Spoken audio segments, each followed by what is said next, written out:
Have you seen Blue, my puppy? Come on in.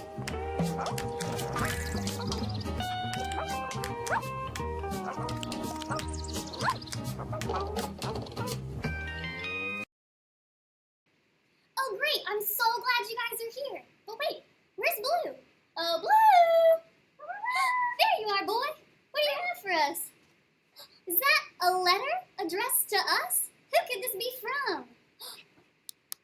It says, we are OT students about to start our Level 2 fieldwork, and we are so confused on the basics of billing for documenting OT services. Please help us understand ICD-10, CPT, HCPCS, Medicare, and Medicaid. It is just such a sticky point for us. From Ann Lee, Courtney, and Rachel from Roanoke, Virginia. Blue, where are you going? Blue is off to find us some clues so we can help these girls with their sticky point.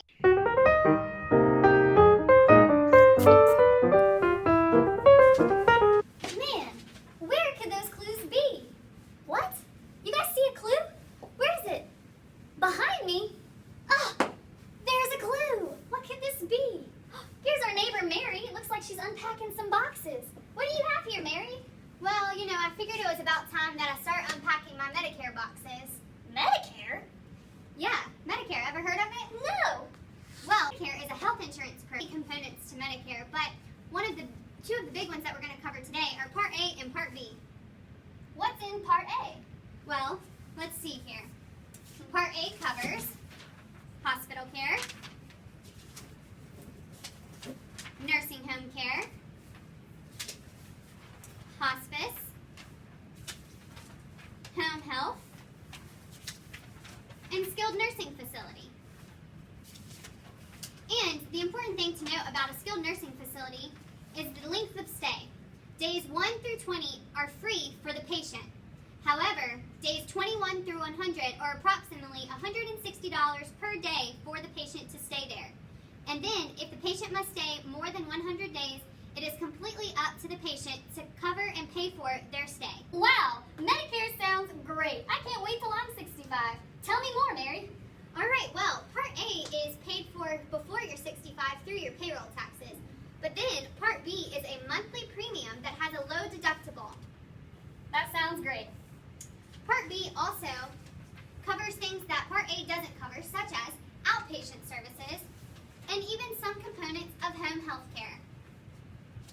The important thing to remember about Part B Medicare is that there are such things as therapy caps. Now, for the therapy cap for PT and speech therapy, they combined have a therapy cap of $1,960. Positive thing for OT is that they have a therapy cap of $1,960 all to themselves. Awesome. Must be a great service. For sure. One thing to remember that's important is that as you are approaching a cap with a patient, you must assess the patient to determine whether they have a medical necessity for further services.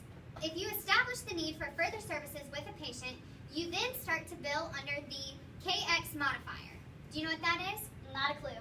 Well, that is essentially just you bill under that, stating that you understand that you are at the therapy cap for that particular patient, but that they are in need of further services. That sounds great. So after that, you're good and can get as much therapy as you want? Well, that's the thing. See, there is a cap that Medicare puts at it, and it's called what's called a threshold. And that threshold is at $3,700, which is obviously a lot more than the therapy cap. And if you approach that threshold, then you receive what is an automated documentation request, where you will have to provide all of the documentation on that patient, and they are free to look through all of that. And at that point, they determine for themselves whether they think the services were medically necessary. Thanks, Mary. I definitely understand Medicare now. I gotta go look for more clues. All right, see ya! Where are those clues? You see another clue? Where? There it is! On old Ethel's behind. Oh, hi there! How are y'all today? Hey, Ethel. Well, I heard you're having trouble finding clues on ICD-10. You heard right. Well, I happen to be an expert. I actually had a little accident myself. Oh, golly. So just to give you some background, ICD-10 is actually a universal language used by health professionals to classify diseases and injuries. It was maintained by the World Health Organization and has been adopted enacted in the U.S. in 2015. It's over 68,000 different codes. That's a lot of codes. Wow. Don't worry, you don't have to memorize them all. Just to let you know, it's a little bit different than ICD-9. It uses up to 7 characters. So let's break it down. Let's break it down. So, here's a typical ICD-10 code for OT. The first 3 characters is the category of disease or injury. A decimal point followed by the subcategory, which relates to the etiology of the disease or injury. A subclassification, which has to do with the location, severity, or any other vital clinical details. And then the final character, which is what makes ICD-10 different, is the extension, and that has to do with the encounters that the patient has with the health professional. So let's back it up. So if we were to translate this code, S70 through S79 has to do with injuries of the hip and thigh. S72.0 is fracture of the head and neck of femur. S72.00 is fracture of unspecified part of femur. And further down, S72.002 is fracture of unspecified part of neck of left femur. Extension A refers to an initial encounter with the health professional for a closed fracture, the part of the neck of the left femur. That's me. All right, if you're not confused with codes yet, let's continue with CPT and HCPC codes.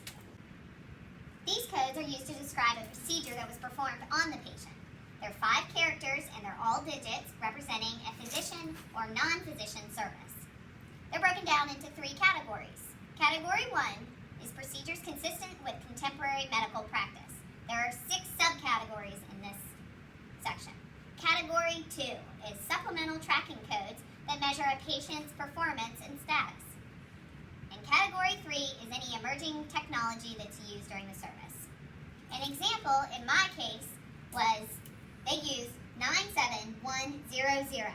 This represents therapeutic exercise to develop strength, endurance, range of motion, and flexibility. All right, kids, are you ready for some HCPCs? Okay. HCPC stands for Healthcare Common Procedure Coding System. This one is maintained by the Center for Medicare and Medicaid Services. It's a primary procedural codes used during these Medicare and Medicaid reports. These are broken down into Level 1 and Level 2. Level 1 is identical to the CPT codes we just went over and is used when reporting Medicare and Medicaid.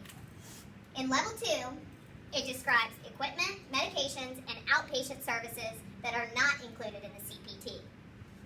An example in my case was S9129. This is OT in the home per diem. So an OT came to my house for my treatment. Well, Blue, we've collected all your clues. What could they all mean? We just gotta think. He's off! Let's go!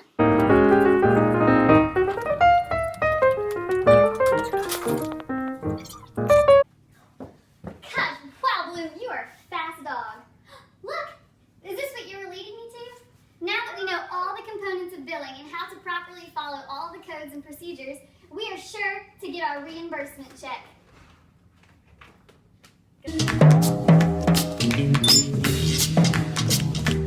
Good.